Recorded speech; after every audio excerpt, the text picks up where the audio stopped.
There is a moment, and every soldier across every species knows it, when the difference between a leader and a coward becomes visible. Not in the speeches. Not in the medals or the war rooms or the official debriefs that get filed and forgotten in some bureaucrat's Q1 Veth Prime. In the food line. We had been observing the humans for 11 days before the incident. Cataloging. Rating. Filing our little reports with our little checkboxes. Are the humans compliant? Are the humans dangerous? Are the humans capable of operating within joint force structures without eating someone? Standard questions for a non-standard species. I had my opinions. I kept them in my personal log, which I dictated every night in a voice slightly too quiet for my bunkmate Osek to hear, because Osek had opinions about my opinions and I had limited patience for Osek. But I had not expected this.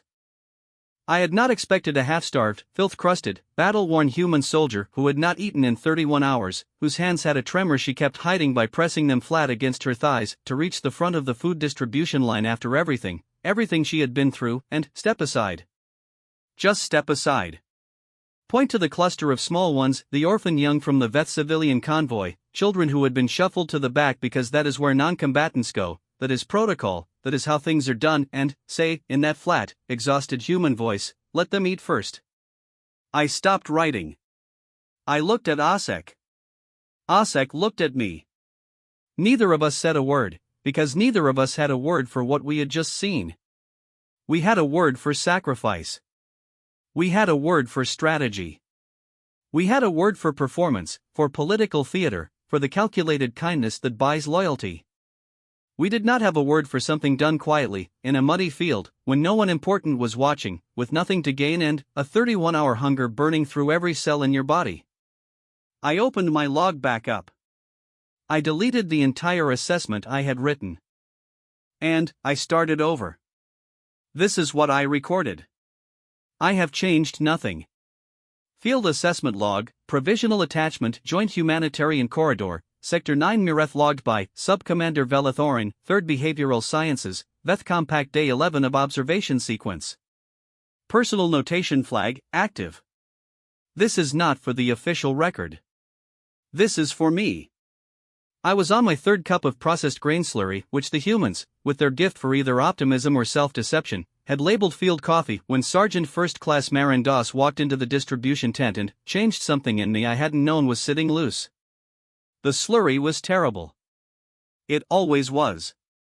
I drank it anyway because the act of holding the cup gave my hands something to do while I observed, and if my hands were not occupied they would fidget with the edge of my uniform collar until I'd rubbed a raw patch into the skin beneath, which Osek had pointed out twice and which I deeply resented him for noticing. I noted 0614 hours. Distribution tent. Human Doss enters. She didn't look like a person who'd spent 11 consecutive days in active corridor operations. She looked like something the corridor had partially consumed and, then, spat back out on a point of technicality. Left boot taped at the toe with what appeared to be packaging material repurposed from a medical supply crate. Right sleeve gone entirely, replaced by a strip of what might once have been a signal scarf, knotted just below her shoulder. Her hair, humans have that, the head fiber, I still wasn't accustomed to it, was pulled back in a configuration that defied my understanding of structural integrity. And the hands. Flat against her thighs as she walked. Not swinging, not loose, not the easy loping stride I'd catalogued from her twice in the field. Pressed flat. Trembling beneath the pressure of being pressed flat. I wrote, subject exhibits micro-concealment behavior upper limb motor distress. Cross-reference, 31-hour fast, confirmed via logistics manifest. Caloric deficit significant. Physical status, compromised. Then, I took a sip of terrible coffee and watched her join the food line. The distribution tent had been set up by the Veth Compact logistics team, which meant it followed Compact protocol, which meant it was organized with the algorithmic elegance that Compact protocol always promised and the grinding inflexibility that Compact protocol always delivered. Combat personnel to the front. Support and non-combat to the middle. Civilians and non-combatants to the rear, prioritized by relative utility to ongoing operations. I had written a note about this on day 3. I had submitted it through the appropriate channels. The appropriate channels had thanked me for my input and, then, done absolutely nothing, which was the appropriate channels doing exactly what the appropriate channels were designed to do. So the orphans were at the back. 11 of them. Veth children, displaced from the civilian convoy that had been hit in the Mireth Pass 3 days before the joint unit even arrived in sector. Ages ranging from what I estimated as 3 to 14 by Veth developmental standards. They had been absorbed into the camp because there was nowhere else for them to go and, because abandoning them was a level of institutional callousness that even compact protocol hadn't quite managed to codify into a checkbox. They sat in a cluster near the rear tent pole. The oldest, the 14-year-old, Taith, I'd learned his name because he kept appearing near my observation post with a quality of determined hovering that suggested he was either curious about me or planning to steal something, and, I respected both possibilities, had his arms around 2 of the smallest ones. Waiting. The way the very young and the very old and the very powerless wait, not with patience, which is a choice, but with the suspended animation of people who have stopped expecting things to happen on any particular schedule. I noted, orphan group. Rear position. Estimated wait, 40 minutes, current service rate. I took another sip of my slurry. Doss moved through the line. I watched her the way I watched all the humans, methodically, with the mild voyeuristic discomfort of a scientist who keeps forgetting the specimens are watching back. She said something to the soldier ahead of her that made him snort laugh, a sound like a ruptured pressure valve, and he turned and punched her lightly in the shoulder in a gesture that my cultural glossary cross-referenced as affectionate assault, non-hostile, pack bonding function, see also, hazing, play, territorial greeting. She grinned.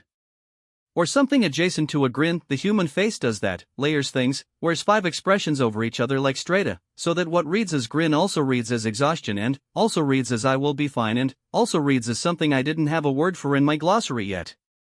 She moved up the line. Pressed her hands flat again when she thought no one was watching. I was always watching. That was literally my assignment. Here is a thing about the Veth food distribution system that I had not appreciated until I spent 11 days embedded in a field operation. It is designed to be efficient, not fair. These are different things. I understand this in the abstract. I had apparently not understood it in the specific. In the abstract, prioritizing combat personnel ensures operational readiness, which ensures mission success, which ensures the protection of non-combatants, which benefits everyone in a kind of long-arc transactional way. In the specific, the children at the back of the line were hungry right now, and the math of operational readiness was not currently visible to them in any form they could hold on to.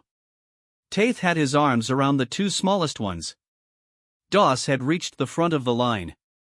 The logistics officer, subspecialist Pyarth, who ran the distribution point with the focused martyrdom of someone who believed deeply in his own thanklessness, was already reaching for her ration pack. She looked at him. Then, she turned. Turned all the way around, not the casual half-turn of someone looking for a dropped item, but, fully, deliberately, until she was facing the back of the tent. Until she was looking at the cluster of children near the tent pole.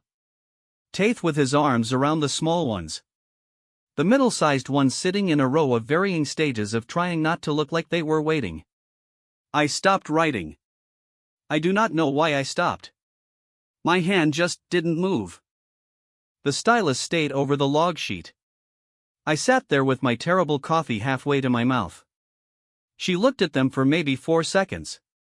Then, she stepped out of the line. Stepped aside.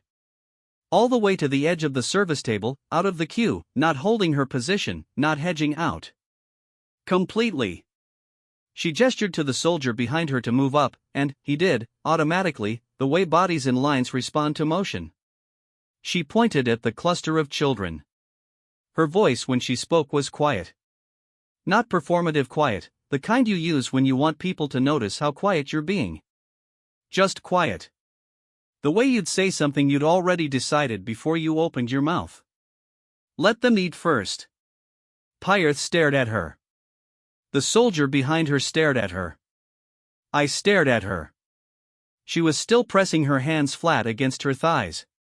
The tremor was visible from where I sat if you knew what to look for, and I knew what to look for.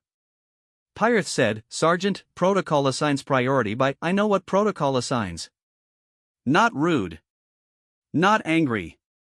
Just the voice of someone who has heard the argument before and has already made peace with overriding it. I'm not asking you to change the protocol. I'm asking you to serve the kids while I wait. Different thing. There was a pause where I could hear the field coffee heating elements cycling in the corner and a distant sound that might have been artillery and might have been thunder, because in Sector 9 Mareth everything sounded like everything else. Pyrath looked at her. He looked at his manifest. He looked at her again. She looked back at him with an expression that I would not have been able to decode on day 1 but that by day 11 I understood meant, I have more patience for this pause than you do. I have been patient through considerably worse than this pause. The pause is not going to work on me. Pyrath reached for a ration pack. He moved to the end of the table. He started toward the children. What happened next, and I want to be precise about this, I want to get the sequence right because the sequence matters, was not a scene. It was not a moment. It was not one of those instances you could frame and hang and label act of heroism, field conditions, joint humanitarian corridor. It was just a series of small things happening in a row. Taith stood up when Pyrath approached. He was 14, which by Veth developmental standards put him in early adolescent range, which meant he had the characteristic combination of not quite adult wariness and not quite child hope that is the most exhausting thing to observe because you can feel both of them fighting each other in every micro-expression. He was wary. He straightened up because he was wary, and the two smallest ones tucked in closer to his sides because they felt intense. Pyrath held out the ration pack. Taith looked at it. Looked at Pyrath. Looked at the front of the line, where Doss had stepped aside, and found her immediately, the way displaced people find the person who moved for them, with the specific optical accuracy of someone checking to confirm this is real. She wasn't looking at him. She was talking to the soldier beside her. The punched shoulder one.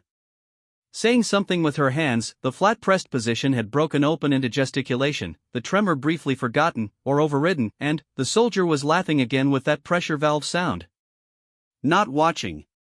Not performing. I wrote, subject DOS. Not performing. Then, I stopped, because that was the thing, wasn't it? That was the whole thing right there in 2 words and I didn't know what to do with it. Taith took the ration pack. He sat down. He didn't open it. He waited until all the other children had theirs. Pyrath had apparently made a decision somewhere in the middle of this and was distributing with a focused efficiency I hadn't seen from him before, and then, only then, once the smallest 2 had theirs open and were eating, Taith opened his own. I had my coffee cup pressed against my mouth. I was not drinking it. I was using it as a physical barrier between my face and the room because I did not know what my face was doing and I didn't want Osek to see it. Osek was next to me. I could feel him not saying anything in a way that meant he was very deliberately not saying anything. I deeply resented him for that too. Doss ate when she finally got to the front of the line. She ate with the focused mechanical quality of someone refueling a machine, efficient, unromantic, standing up because the bench nearest her was occupied and she didn't bother to find another one. She ate standing up with her back to the tent pole, watching the tent entrance, which was a habit I'd documented in her at least 8 times and which I'd cross-referenced with several studies on vigilance behavior and situational threat assessment in combat-experienced individuals. Except it wasn't that, right now. She wasn't watching the tent entrance for threats. She was watching the tent entrance because that was just where her eyes went when she didn't have anything specific to look at. The body's idle position. Standing guard at nothing in particular. The tremor in her hands was gone by the time she finished eating. She put the empty ration packaging in her thigh pocket, not in the disposal bin. I'd noted this behavior on day 6 and filed it under resource retention, scarcity conditioning, or habitual storage, hadn't settled on a conclusion, and turned to go. She passed the children's cluster on the way out. She didn't stop. She didn't speak. She glanced. Just a glance, the kind that takes in a scene and confirms it without demanding acknowledgement. The 2 smallest ones were still eating. Taith was watching DOS with the look. I knew this look by now, this specific look on this specific face, that meant he was committing something to a memory he intended to keep. She walked out of the tent. The flap closed behind her. I put down my coffee. I looked at my log sheet. I had written, over the last 11 days, a combined total of approximately 43 pages of behavioral analysis on the human contingent. I had grids. I had cross-references. I had a lovely color-coded matrix that Asek had admired and, then, suggested was, perhaps, slightly excessive, at which point I had given him a lengthy explanation of why thoroughness was not a flaw and, he had gone back to his own work with the expression of a person who had learned something they hadn't asked to learn. 43 pages. None of them contained what I had just watched. Because what I had just watched didn't fit into any of my grids. It wasn't strategic, there was no tactical advantage to feeding the children first. It wasn't political. DOS had no rank relationship with anyone in that tent that made this a calculated gesture. It wasn't performed. She had spent an active 40 seconds making sure she wasn't watching the outcome. It was just I kept coming back to the hands. The flat-pressed hands. The concealed tremor. The 31 hours. The way she'd eaten standing up, mechanical, not making a production of either the hunger or the satisfaction. A person who hadn't eaten in 31 hours, who was actively hiding a physiological distress response, who had spent 11 consecutive days in operations I wouldn't have lasted 3 days in, had reached the front of a food line and stepped out of it. Not for effect. Not for audience. Just because the children were at the back end, the children were hungry and, that was, apparently, in the operational calculus of Sergeant First Class Marin DOS, a thing that needed correcting. I deleted my 43 pages. I did not delete them because they were wrong. They were methodologically sound. I deleted them because I understood, sitting in that tent with a cup of terrible processed grain slurry going cold in my hand, that they were answering a question I no longer found interesting. The question I had been assigned to answer: are humans compatible with joint force operations? The question I now found I could not stop thinking about: what is the correct word for someone who steps out of a food line for children they have never met, when no one important is watching, when they are trembling with hunger, and, then, does not stay to watch them eat?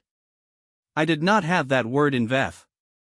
I was fairly sure we didn't have the thing, either. Asek spoke. I had forgotten he was there.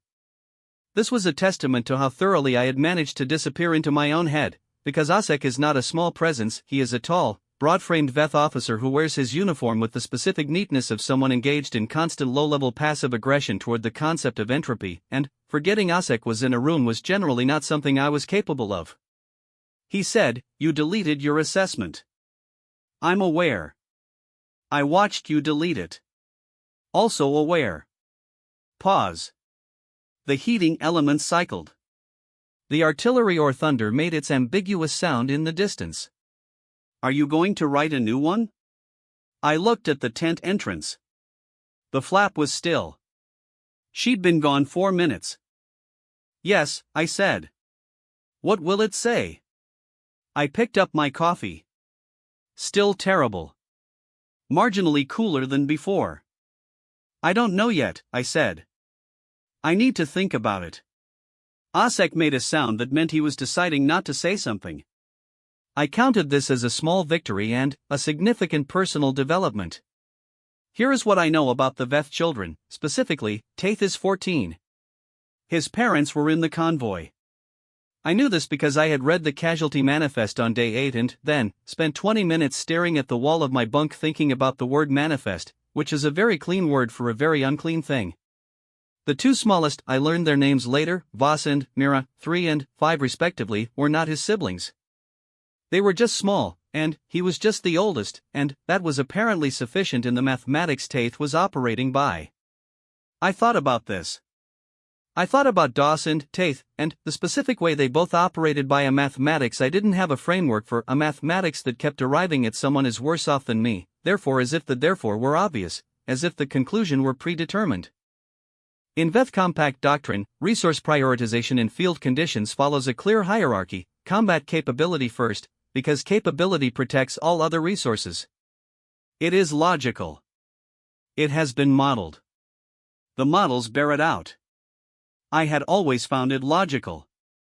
I sat in that tent for another 20 minutes after Doss left, watching the children eat, watching Pyarth work through the rest of the line with an efficiency that seemed to have absorbed some new quality it hadn't had before, a slight softening in the shoulders, a half-second of additional care when he handed out the packs, and I thought about the compact models. The models assumed a closed system.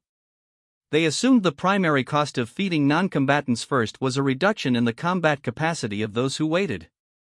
The models did not account for what it did to Pyarth's shoulders.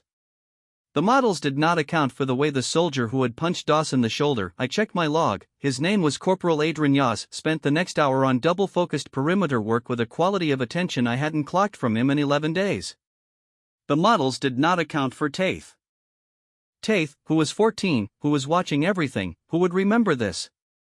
Who was committing it to a memory he intended to keep, and who would, someday, be old enough that the memory could become a model. I opened a new assessment page. I wrote at the top, Preliminary Observation Human Behavioral Pattern, Category Unlabeled. Cross-reference request, none. Reason, no existing category applicable. I sat there for a while. Then, I wrote, the human did not calculate. Or if she calculated with variables I cannot identify from doctrine. She was not performing altruism for social credit. She was not executing a strategy. She was not, I have checked and rechecked this, doing anything that served her immediate operational interest. She was hungry. She had been hungry for 31 hours. The food was 3 feet from her. She stepped away from it. I keep trying to find the mechanism. The reward structure, the evolutionary logic, the social bonding coefficient. Something I can put in a cell in my matrix. I cannot find it. I am beginning to think, and I will note here for the record that this is a working hypothesis, not a conclusion, and I reserve the right to revise it dramatically, that it is not a mechanism. I am beginning to think it is just I stopped. The heating elements cycled. I looked at what I'd written. Finished the sentence, what she is.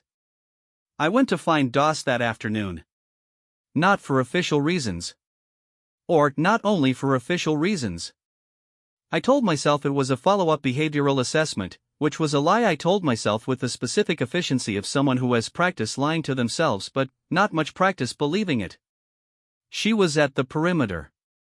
Not on a signed watch, I checked, she wasn't due for another 4 hours. She was just there, sitting on an equipment crate with her back to a blast barrier, doing something with her hands that turned out, when I got close enough to see, to be fixing the packaging tape on her left boot. The logistics supply crate had apparently yielded more material and she was applying it with a concentration that made the job look like surgery. I stood there for a moment before she noticed me. I was holding my coffee. I had gotten a new cup. It was still terrible.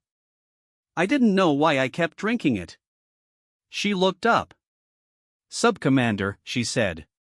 The way she said it wasn't disrespectful, exactly.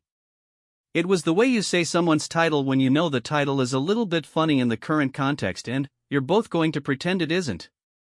Sergeant. I crouched down to something approximating her eye level, which was a thing I'd made a conscious effort to do since day 3 when I'd noticed that humans seemed to conduct better conversations when they weren't being looked down at. The research on this was actually quite robust. May I ask you something? She went back to the boot tape. Sure.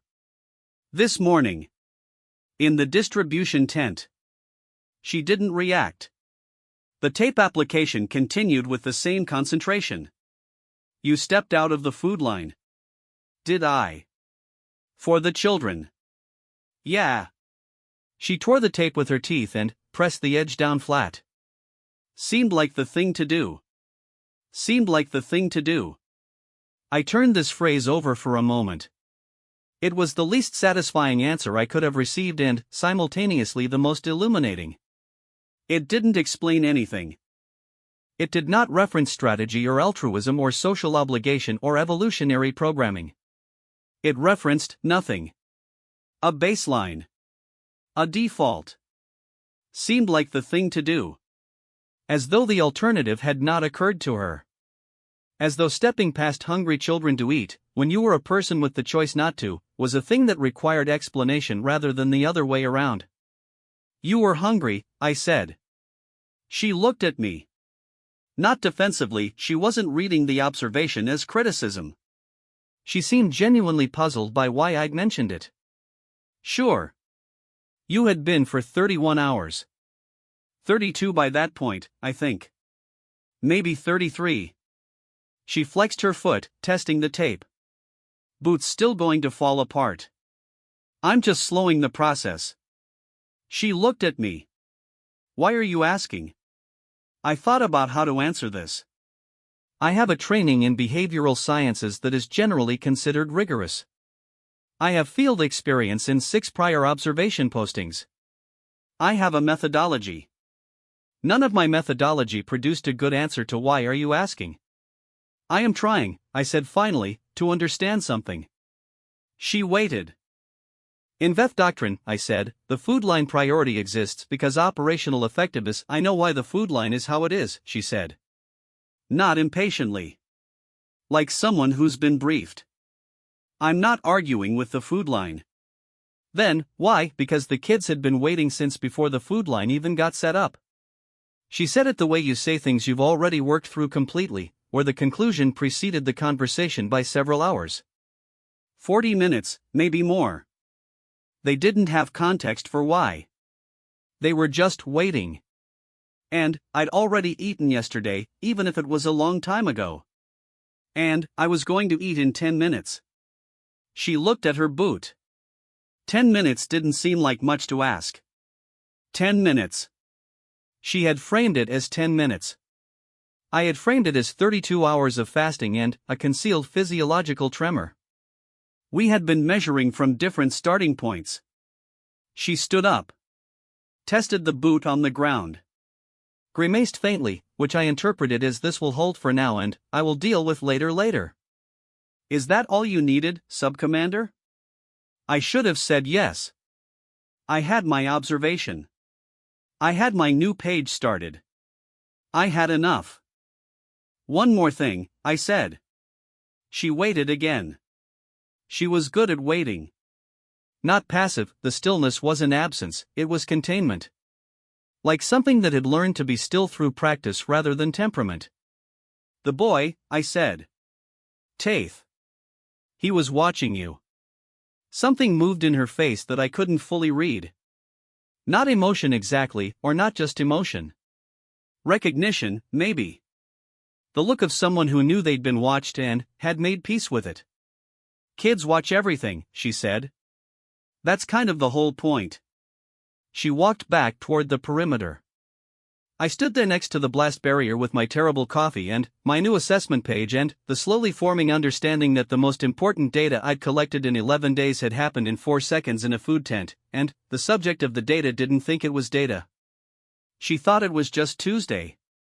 Field Assessment Log, Day 11. Personal notation continues. I have a new hypothesis. It is not finished. I will keep adding to it. Working title, The Mathematics of 10 Minutes. I do not yet know where this is going. I suspect it is going somewhere I did not expect when I took this posting. I am drinking another cup of field coffee. I don't know why I keep doing that either.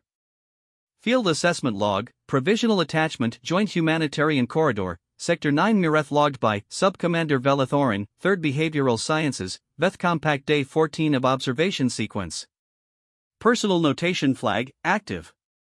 The rain had been going for 6 hours. I want to be precise about this because the rain in Sector 9 Mireth is a specific kind of miserable that I feel deserves documentation. It is not rain in the meteorological sense I grew up with, the clean, brief, vertical affairs of the Veth interior. Mireth rain comes sideways. It comes with a smell like scorched wet clay. It soaks through the standard issue compact weather covering in approximately 40 minutes and, then, spends the remaining hours of its event being smug about it. I was in the secondary command post, which was a generous name for a tent with 3 overlapping tarps and a heating element that made the cycling sound twice as loud in enclosed spaces. My coffee had gone cold. Again. I kept forgetting to drink it before it went cold. Osek had pointed this out with a brevity that implied several longer conversations he'd decided not to have. I was writing. Not the official assessment that had been submitted on day 12, in its revised form, and had been received by the appropriate channels with the specific silence that meant either they were considering it carefully or they had flagged it for review and, then, buried it in a queue. The appropriate channels were not yet in my official filing system. They were in a private notation I was calling entities I have complicated feelings about. I was writing about Taith. He had started appearing near my observation post on day 5. I had noted it, evaluated it for threat or theft potential, settled on neither, and logged him under civilian adjacent, adolescent, behavior, observational hovering. On day 6 he had sat down approximately 4 meters from my position without asking and watched the perimeter with an expression of focused boredom that I'd found oddly companionable. On day 7 he had moved to 2 meters.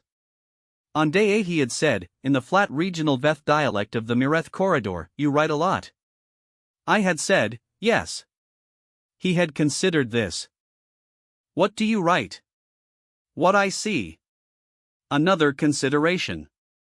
He had the quality of someone who processed things completely before speaking, which in a 14-year-old felt like watching something expensive and unusual.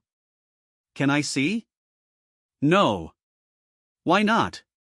"Because it's an official assessment." "What are you assessing?" I had looked at him. He looked back. Not defiant, there was no challenge in it. Just the completely direct inquiry of someone who had decided that the traditional conversational hedging rituals were a poor use of his current time. I had said, "The humans." He had looked toward the human section of the camp, which was visible from our position, a cluster of prefab shelters with some kind of hand-drawn marking on the entrance that I'd been meaning to catalog and hadn't gotten to. "Why?" "Because we don't fully understand them yet." He was quiet for a while. The perimeter sounds did what they did. The artillery or thunder made its ambiguous contribution. "I think I understand them," he said. I had noted this in my log and not pursued it, because day 8 was before the food line incident, and at that point I had a different set of active questions. Now it was day 14, and I found myself going back to what he'd said, turning it over the way you turn over a stone to see what's living under it. "I think I understand them." The incident had been 3 days ago. Not the food line, a different incident. One that had started as a supply problem and become, in the way that things in Sector 9 Mireth had a talent for becoming, something else entirely. I will back up. The corridor road, the one that connected our camp to the secondary humanitarian post 12 kilometers west, had been compromised by a rockfall on day 12. This was assessed as weather event, not tactical. The rockfall had taken out approximately 40 meters of road surface and deposited it in the drainage channel below with the completeness of something that had been planning this for a while and had finally committed. The implications: supply convoy blocked. 4 vehicles, 2 of them carrying the medical resupply that the secondary post had been flagged as critically needing for 2 days. One of those vehicles carrying, I checked the manifest 3 times because I kept not believing it, the food allocation for the orphan group, who had been separated from the primary camp during a brief relocate and consolidate on day 11 and were now at the secondary post. 11 children. Separated from the primary camp. Food allocation sitting on the wrong side of a 40-meter rockfall. Compact protocol for a blocked corridor road. Submit blockage report, request engineering assessment, await engineering team. Estimated response time, 2 to 4 days. 2 to 4 days. I had submitted the blockage report. I had flagged it urgent. The appropriate channels had thanked me for my flag. DOS had found out about the blockage on day 12 at approximately 1,400 hours. I know this because I was sitting 12 feet from her when Corporal Yosh showed her the logistics notification on his handheld. I watched her face process the information. She had a specific face for receiving information she didn't like. It wasn't anger. I'd learned to read her anger by now, and anger had a different quality, a kind of clarifying sharpness. This was something slower. Something that went through the information like fingers through water, checking the temperature of it, assessing the current. She asked Yas 3 questions. I noted them. How long has the secondary post been waiting on the medical resupply? What's the road actually like? Is it a full barrier or is there passage on foot? Which vehicles are which? Then, she walked away from Yas and went to look at the road herself, despite the fact that the road was 600 meters from camp and it was raining. Asek said, next to me, she's going to do something. You don't know that, I said. She has the face. What face? The face humans make before they do something inadvisable. Asek paused. You've been studying them for 2 weeks. You know the face. I did know the face. What she did, in the end, was not inadvisable. I want to be clear about this because I have already filed one assessment that raised concerns about my objectivity and I would prefer not to compound the record. What she did was technically within mission parameters. She found 3 other humans, Yas, a woman named Specialist Farron I hadn't fully catalogued yet, and a combat engineer named Drill who I'd noted only because of the way he walked, like someone who had developed a deep personal grievance against flat ground, and proposed what she called a manual relay. The rockfall was impassable by vehicle. It was not impassable by a person who was willing to climb. We carry it over, she told them. I was observing from a distance, in the rain, under the weather covering I'd given up resenting because resentment wasn't keeping me drier. 4 of us, 2 trips each, we can move what the secondary post actually needs before dark. Drill said, that's about 60 kilograms each, over a rockfall, in this weather. Yes. He looked at the rockfall. He looked at the rain. He looked at Doss. Okay, he said. That was it. That was the full deliberation. Okay. I noted, human drill. Decision-making process, negligible deliberation time, high apparent threshold for physical cost, deferral to Doss's assessment without documented reasoning. Pattern consistent with prior human consensus observation, Doss functions as informal authority structure independent of official rank. What I meant was, they trusted her. Not because she outranked them, Drill was actually 1 grade above her on the Joint Force chart. Because she had stepped out of a food line 3 days ago and none of them had forgotten it, even if none of them were mentioning it. The carry took 3 hours. I followed them. Asek had told me this was outside my observation brief, which was technically true, and I had told him I was broadening my brief, which was technically my right as observational lead, and he had done the thing where he produced a silence that contained a full argument without deploying a single word of it. I followed them anyway. The rockfall was bad. Not insurmountable, the humans had been right about that, there was passage, but bad. Loose material, wet, with a gradient that kept shifting. The kind of terrain that makes you reconsider decisions at each individual footfall. Doss went first. Every time. Not because she announced she was going first, she just went, and the others followed, and this appeared to be a pattern so established that it required no discussion. I watched her pick the line, test each hold, shift a load of 40 kilograms plus standard kit across a rockfall in wet boots with tape on the left toe and whatever the strip of signal scarf counted as on the right sleeve. She fell once. On the second trip, the 3rd quarter of the climb, her left hand missed a hold and she went sideways. She caught herself on a knee and an elbow and spent 4 seconds repositioning without putting down the load. The elbow bled. I could see it from where I stood, a dark stain spreading through the remaining fabric. She repositioned. Tested the hold. Kept going. Nobody said anything. Not a word. They watched her catch herself, watched her continue, and then continued themselves, with the specific collective respect of people who understand that acknowledging an injury mid-climb is more dangerous than the injury. 3 hours. For trips shared between them. 62 kilograms of supplies delivered to the secondary post via human back end, wet rock end, bloody elbow and the apparently bottomless well of Drill saying okay when asked to do things.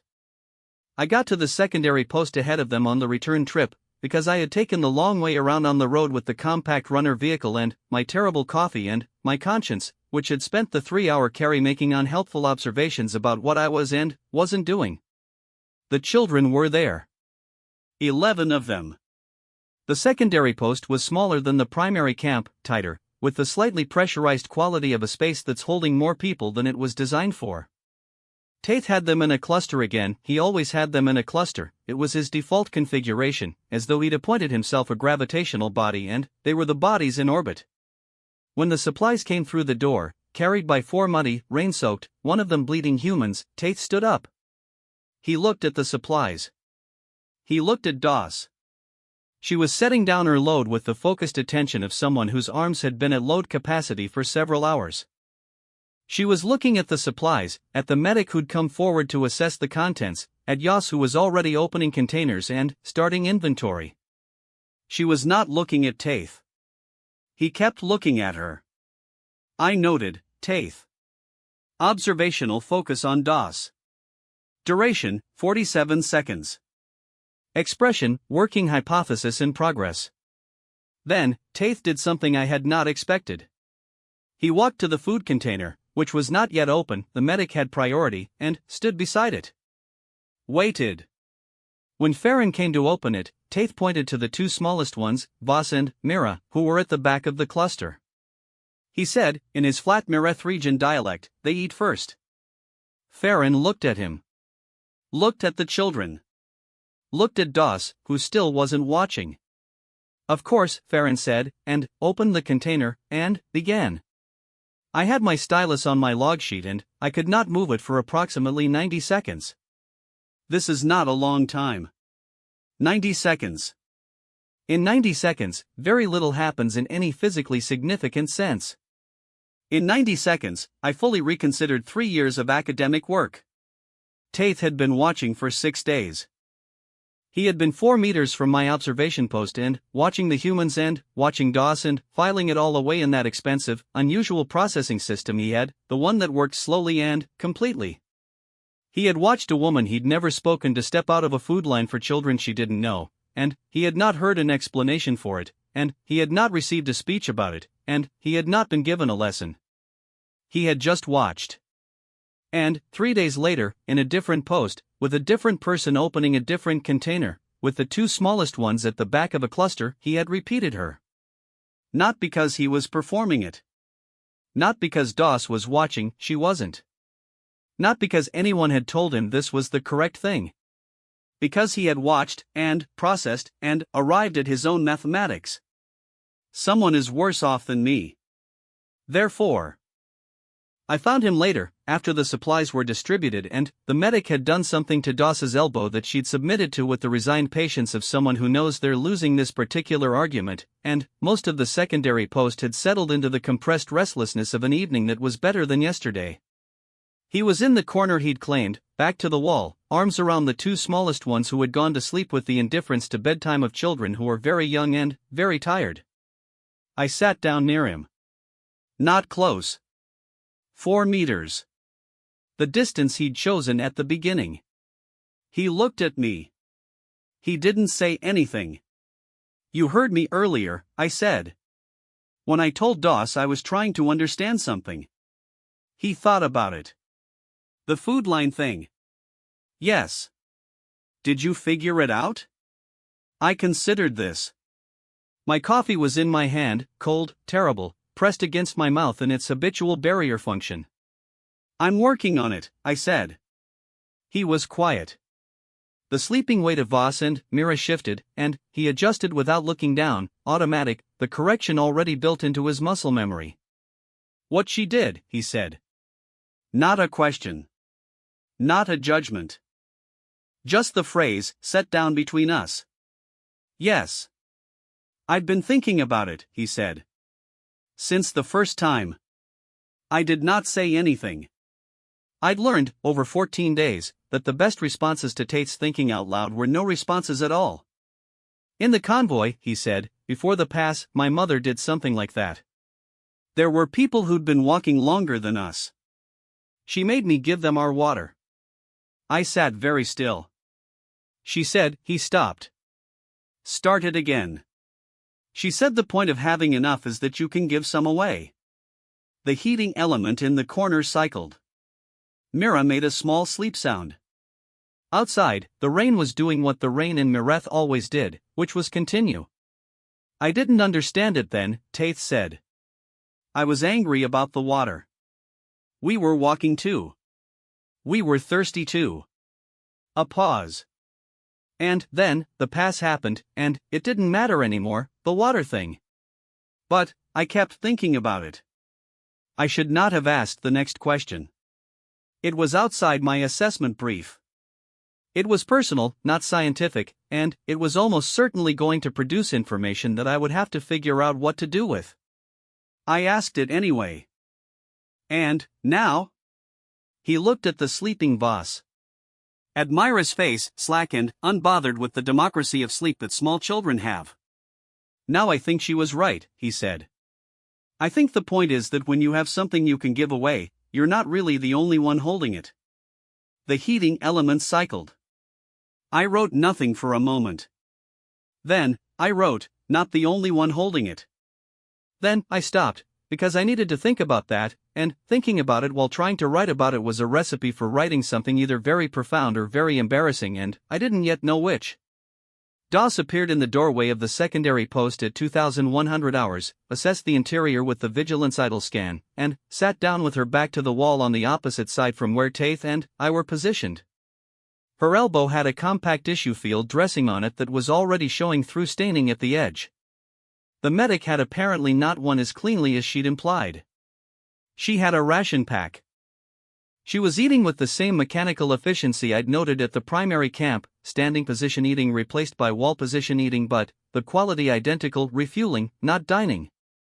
She looked up, found me, registered that I was sitting near Taith, and something moved briefly in her face. Not surprise. Not concern. Something quieter. Something like a person who has done a thing and is noticing, from a distance, that the thing has continued. She went back to her food. I wrote, subject DOS. 2100 hours. Observing Taith. Duration, 4 seconds. Expression, see earlier notation not performing. Then, I crossed out the note. Not because it was wrong. Because it felt reductive. What was on her face was not an absence of performance. It was the specific expression of someone who had planted something without being sure it would grow, and was now watching it grow, and was being careful not to look too long in case looking too long was a form of tending that could damage the thing. I didn't have a Veth word for that either. I was beginning to compile a list. Osek messaged me at 2140 via the field communicator. The message read, "Where are you?" I typed back, "Secondary post." Observation. He responded after a pause with, "The observation brief does not include the secondary post." I responded, "I broadened it." He responded with silence, which for Osek had become a language of considerable sophistication. I put the communicator away and looked at the room. Doss was finished eating. She had folded the ration packaging with the habitual precision I documented, put it in her thigh pocket, and was now doing the idle but watching thing against her wall. Taith was asleep, which had happened at some point in the last 20 minutes without my noticing, tipped slightly sideways, the two small ones still anchored against him. The secondary post had the specific nighttime quality of spaces that are holding more need than they were built for, a compressed, slightly pressurized quiet, where everyone was either asleep or performing quiet for the sake of those who were. I thought about what Taith had said. Not the only one holding it. I thought about Doss and the food line. About the mathematics she was apparently running, the one where 32 hours of hunger became 10 minutes by measuring from the right starting point. The one where having enough, even the marginal, fractional enough of a field ration, meant you were not the only one holding it. I thought about the rockfall. About Drill saying okay. About Farron opening the food container and not questioning why the children should go first, just accepting it as Taith had placed it, the same way Pyarth had accepted it as Doss had placed it. I thought about transmission. In behavioral science, we have models for how behaviors propagate through populations. Social learning. Cultural transmission. Norm adoption. We have very good models. Very clean models. The models describe the mechanism observation, repetition, reinforcement, and they describe the timescale and the fidelity of transmission. The models did not, as far as I could find, address the question of quality. Not whether the behavior transmitted, but what happened to it in transmission. Whether the person who received it understood it from the inside, or was just running the external pattern. Taith had not run the external pattern. When he'd pointed to Voss and Mira and said they eat first, he had not been mimicking DOS. He had been acting from a mathematics he had arrived at independently, seated by his mother in the convoy, grown in the 6 days he'd spent watching the humans, integrated into something that was now genuinely his. He had received something and made it his own. That was not transmission. That was something else. I was going to need a new page for this too. I stayed at the secondary post until midnight. At midnight, DOS did something that I was still thinking about when I finally got in the runner vehicle and drove the 12 kilometers back to the primary camp in the sideways Mireth rain. She got up. She walked to the corner where Taith was asleep with the small ones. She stopped about 2 feet from him and stood there for a moment with her head slightly tilted, the way you look at something when you're assessing it and trying not to be intrusive about the assessing. Then, she took off her outer layer, the jacket, the one that had the missing right sleeve and the signal scarf replacement, and draped it over the 3 of them. Tucked the edge in along Taith's back. Not waking him. She walked back to her wall. Sat down. Put her back to the wall and started the idle but watching scan from the opposite side of the room. Without a jacket. In a secondary post in Sector 9 Mireth, in the middle of a 6-hour sideways rain, at midnight. The field dressing on her elbow showed through staining a little more.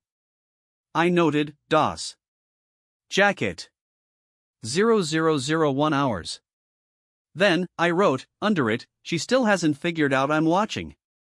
Or she's figured it out and decided it doesn't change anything. I am genuinely unsure which interpretation is more unsettling. On the drive back, with the Mireth rain doing what it did and the heating elements cycling in the runner vehicle with its familiar sound, I thought about the assessment I was building. The official version, the one for the appropriate channels, the one with the grid and the cross-references and the behavioral category headers, was coming along. It said careful, documented things about human social bonding behaviors, informal authority structures, and the interesting divergence between stated compact doctrine and effective field results. The appropriate channels would receive it with their characteristic silence. The private version, the one I was dictating into my personal log at a volume OSEC couldn't hear, was saying something different.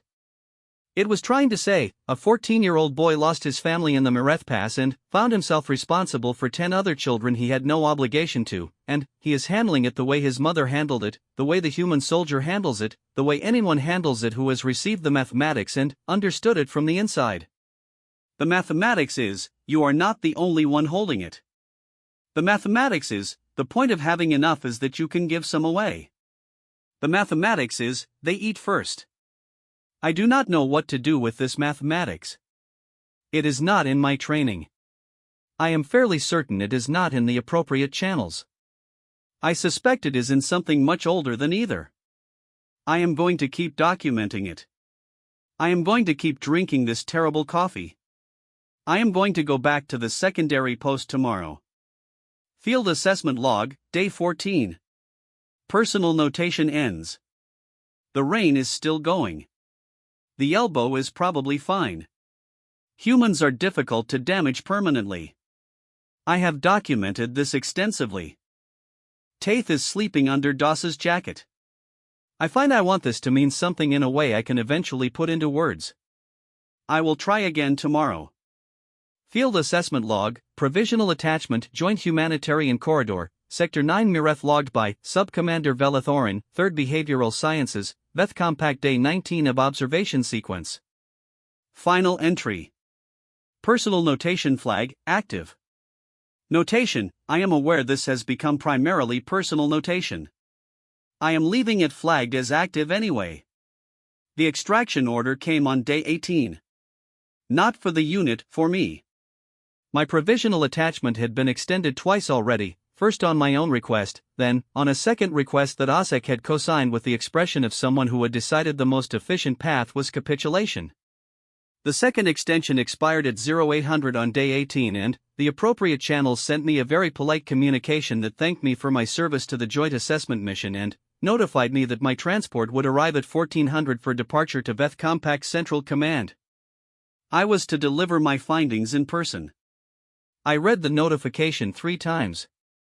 Then, I put my coffee down. It was cold, it was always cold. I had apparently never in 19 days managed to drink a cup of this terrible substance while it was still warm and went to find Doss. She was at the vehicle bay. She was always at the vehicle bay in the mornings, which I had figured out on day 9 was because the vehicle bay had the best angle on the approach road and the worst angle on the camp interior, which meant you could watch for incoming and not watch the camp watch you back. She was sitting on the hood of a transport carrier with a tool in her hand and the carrier's access panel open and the focused expression of someone who is either repairing something or has found a task that lets them think without appearing to think. I stood at the edge of the vehicle bay. She noticed me immediately. She always noticed immediately. It was a quality of hers that I had catalogued 17 times under environmental awareness, elevated, consistent with extended threat exposure periods, but which I had privately started thinking of simply as she notices things, and she didn't move, just acknowledged me with a half tilt of the head that meant yes, I see you, I'm not leaving. I walked over. I stood next to the carrier for a moment. I'm leaving today, I said. Transport at 1400. She looked at me. Then, at the access panel. Then, back at me. Okay. I wanted to tell you. Something on her face, that layered quality, the strata, doing what they did. That's decent of you, she said, and meant it plainly, without irony, which was such a clean response that it caught me off guard. I have been observing you, I said. For 19 days. I want you to know that I'm aware this is. I stopped. I had prepared this sentence and it wasn't working. I'm aware it's a strange thing to be the subject of. I knew you were watching, she said. Day 2. Day 2. I had thought I'd been subtle on day 2. And, you didn't what? Mind? She tilted the tool in her hand, examining something in the access panel with a single eye like she was looking through a scope. I figured if you were going to watch, you were going to watch. Not a lot I can do about it. You could have changed your behavior. She looked at me. Flat. Why would I do that? I did not have an answer. She went back to the access panel. This, I thought, was the whole answer to the question I'd been trying to frame for 19 days. Why would I do that? I had submitted my official assessment on day 17. 12 pages, annotated, with a summary that I'd written and rewritten 6 times before arriving at language I thought the appropriate channels might actually sit with rather than file and forget. The summary said, among other things, human personnel in joint force contexts present a behavioral profile that is consistent across observed stress conditions, resource scarcity, and interpersonal conflict, with the notable characteristic that group-oriented resource allocation decisions appear to originate at the individual level rather than through hierarchical mandate. In practical terms, humans give things away. They do this not as strategic investment in social capital, though it produces that effect.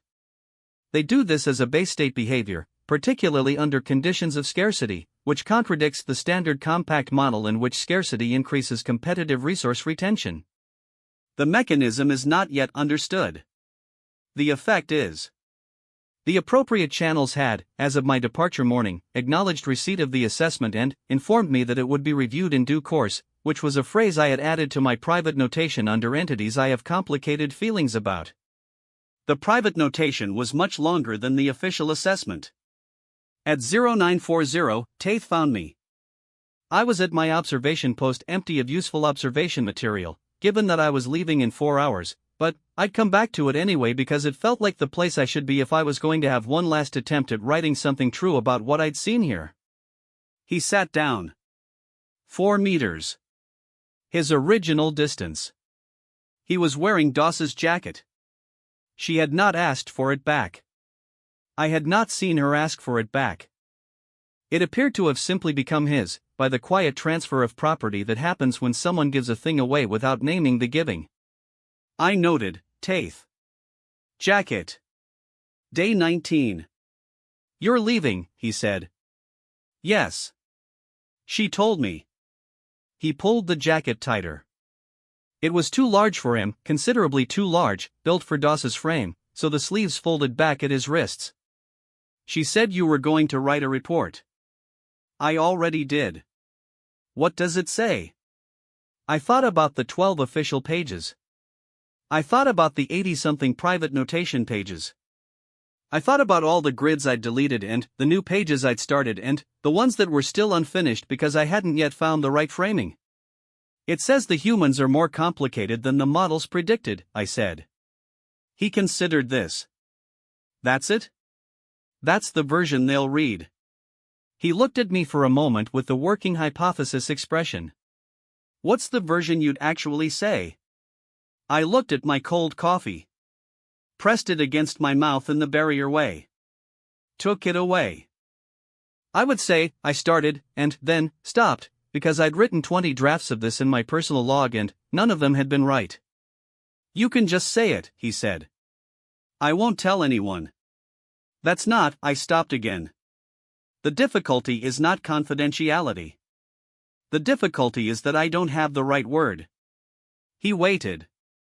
There is a thing, I said carefully, that I have watched your people do your people, and the humans, and I am beginning to think it is not separate from each other but actually the same thing moving through different people, and I don't have a word for it in Veth. He was very still. There is a thing where someone has something enough of something, just enough, sometimes barely enough, and they look at the people around them and they give some of it away. Not because they're calculating a return. Not because someone is watching. Not because doctrine or protocol or hierarchy tells them to. Just because I stopped. Ran through my 17 attempts at this sentence. Because it seems like the thing to do, I said. He was quiet. Your mother said the point of having enough is that you can give some away. I looked at him. I have been thinking about that for 6 days. I think she was right. But I think it is also not complete. He tilted his head slightly.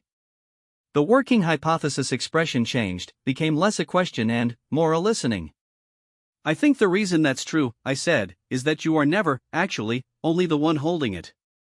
Whatever you have, food, warmth, a 10-minute wait, a jacket, I glanced at the jacket on his shoulders. You receive it with all the people who might have needed it before you, and you hold it in trust for the people who need it next. The holding is temporary. The giving away is the thing you were doing all along. Taith was looking at the ground. I said nothing. He said, eventually, very quietly, she knows that. Doss? Both of them. He looked up. My mother knew it. Doss knows it. He pressed his hands against his thighs for a moment, a gesture I recognized, the flat press, the containment, and then, let them relax. I'm learning it. The heating element on my post cycled. The sideways rain had stopped 2 days ago and Mireth was in one of its intervals of sharp, spare light, the kind of light that made everything look like it had been cleaned recently and was waiting. You are 14, I said. Yeah. That is very early to understand this. I had good teachers, he said. One of them was sleeping under the ground in the Mireth Pass. The other was currently at the vehicle bay with a tool and an access panel and a flat press on her hands that she deployed whenever she wanted to hide that something hurt. He didn't say either of those things. I wrote them down. At 1100 I found Doss at the vehicle bay again. She had not moved. The access panel had apparently yielded something, because the tool was different, a smaller one, more precise, and there was a faint smell of machine oil that I had catalogued as one of the background constants of the human section of camp. Can I ask you something? I said. You've been asking me things for 19 days, she said. One more. She set down the smaller tool and looked at me with the waiting quality, the containment, the practiced stillness. Do you know that Taith is, that he repeats what you do? She was quiet for a moment. The kind of quiet that meant the question had found something that was already there. I notice it sometimes, she said. Does it feel like I stopped? Started over. What does it feel like? She looked at the access panel. Looked at her hand with the machine oil on the fingers. Looked at some middle distance that I couldn't quite follow. Heavy, she said. Good heavy. Like, she paused. Searched. You know when you're carrying something, and it's not too much, but you can feel the weight of it? And the weight is a good thing because it means the thing you're carrying is real? I wrote, heavy. Good heavy. Real. Yes, I said. Like that. She picked up the tool again. He's going to be okay. The kid. I know. The little ones too. They've got someone looking out for them. She turned back to the access panel with the focused quality of someone returning to work. People like that, the ones who figure out the looking out thing while they're still young, they end up being the people who hold things together later. She said this plainly. Like a fact. Like something she had simply observed, the way I observe things, with the same plainness I aspired to and frequently failed at. DOS, I said. She looked at me.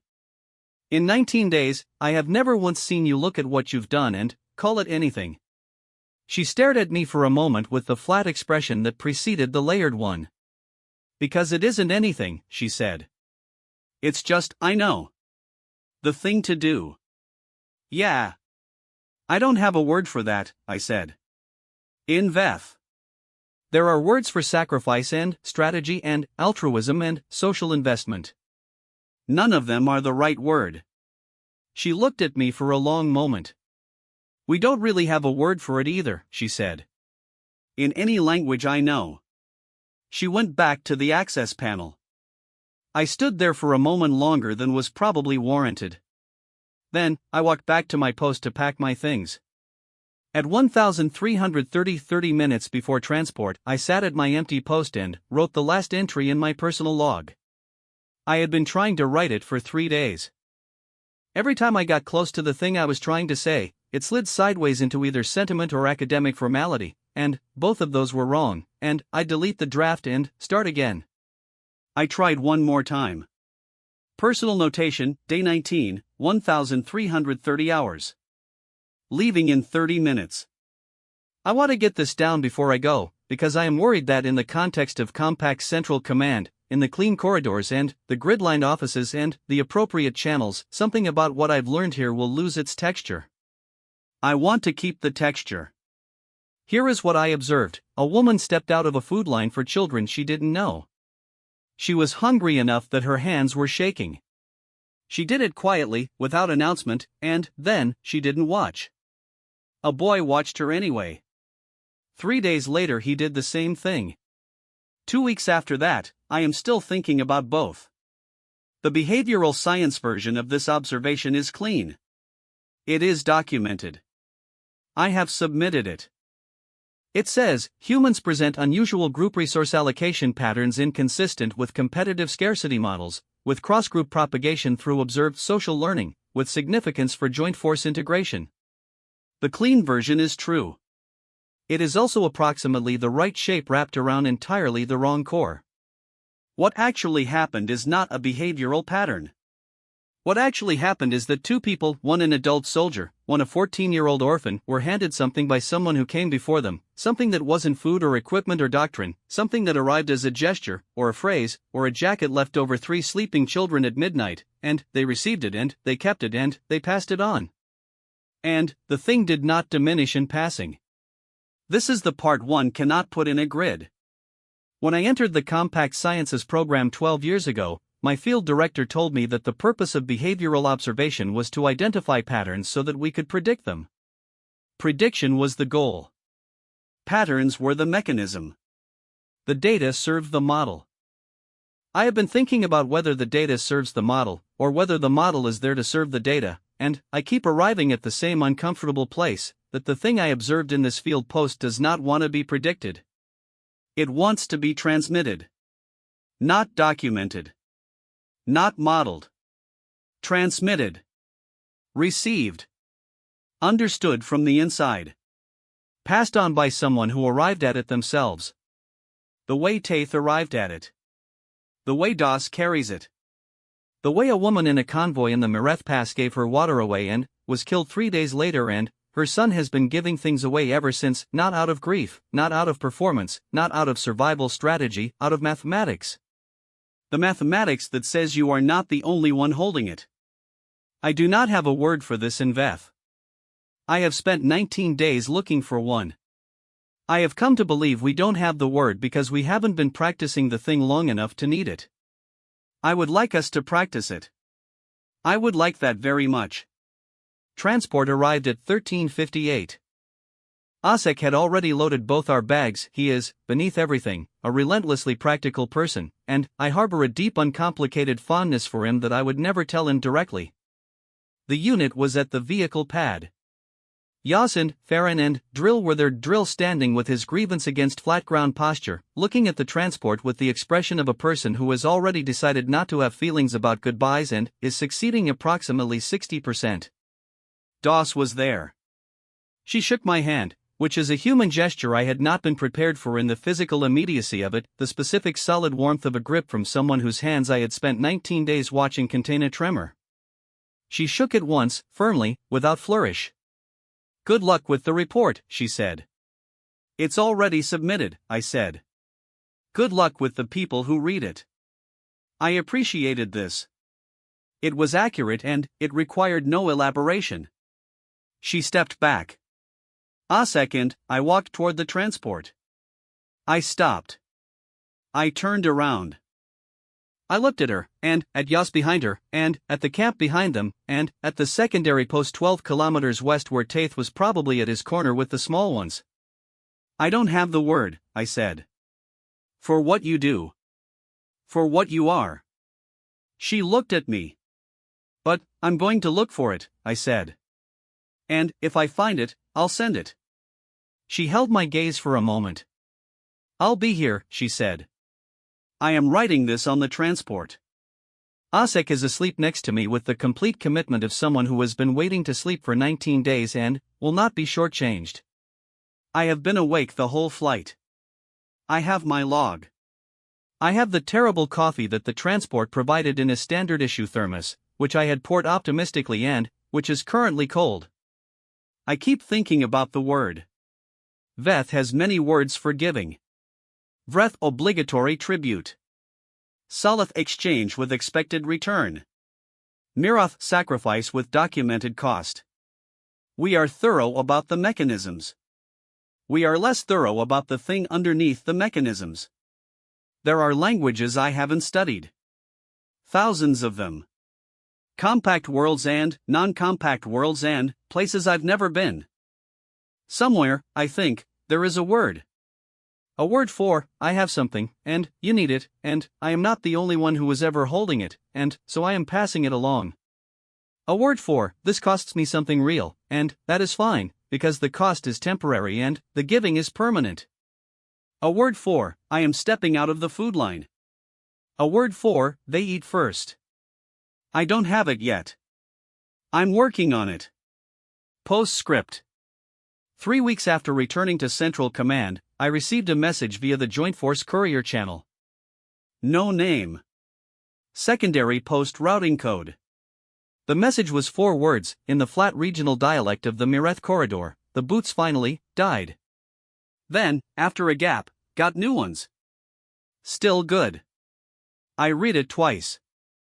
I forwarded it to my personal log. I poured another cup of terrible coffee and sat in my office in Central Command, and I thought about a 14-year-old boy in a jacket that was too large for him, sitting against a wall with 2 small children asleep against his sides, watching a woman across the room who wasn't watching back. I thought about the word I was still looking for. I thought, maybe the reason we don't have the word is that the word isn't the point. Maybe the point is just to keep doing it. Maybe that's the whole thing. End of Part 3, end of Let Them Eat First, Field Assessment Log, Provisional Attachment Joint Humanitarian Corridor, Sector 9 Mireth.